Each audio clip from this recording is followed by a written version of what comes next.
CPM-ൽ power group ഉണ്ടെന്ന ആരോപണം ഉന്നയിച്ച ആളാണ് പ്രതിപക്ഷ നേതാവ് VD സതീശൻ.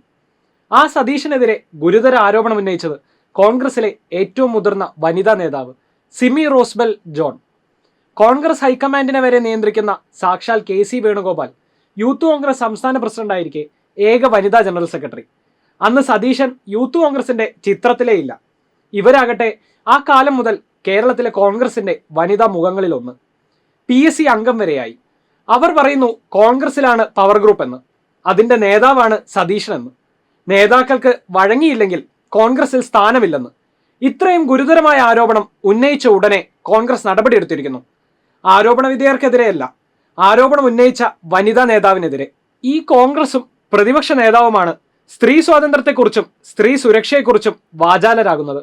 ഇവരാണ് ചലച്ചിത്ര മേഖലയിലെ വെളിപ്പെടുത്തലുകളെക്കുറിച്ചും ഹേമ കമ്മിറ്റി റിപ്പോർട്ടിനെ കുറിച്ചും വാചാലരാകുന്നത്. ഇപ്പോൾ ആരോപണം ഉന്നയിച്ച വനിതാ ചലച്ചിത്ര പ്രവർത്തകർ കോൺഗ്രസിലായിരുന്നെങ്കിലോ അവരെയെല്ലാം ചലച്ചിത്ര മേഖലയിൽ നിന്ന് പടിയടച്ച് പിണ്ടം വെച്ചേനെ. അവർക്കെതിരെ ഇപ്പോൾ സിമിക്കെതിരെ എന്ന പോലെ വ്യക്തിഹത്യയും ആരോപണങ്ങളുമായിരിക്കും. ഇവരാണ് ഹേമ കമ്മിറ്റി റിപ്പോർട്ടിന്മേലും നടികളുടെ വെളിപ്പെടുത്തലുകളിലും ശക്തമായ നിലപാടെടുത്ത LDF സർക്കാരിനെ വിമർശിക്കുന്നത്. ഇവരാണ് CPM-ന്റെ മെക്കിട്ട് കയറുന്നത്.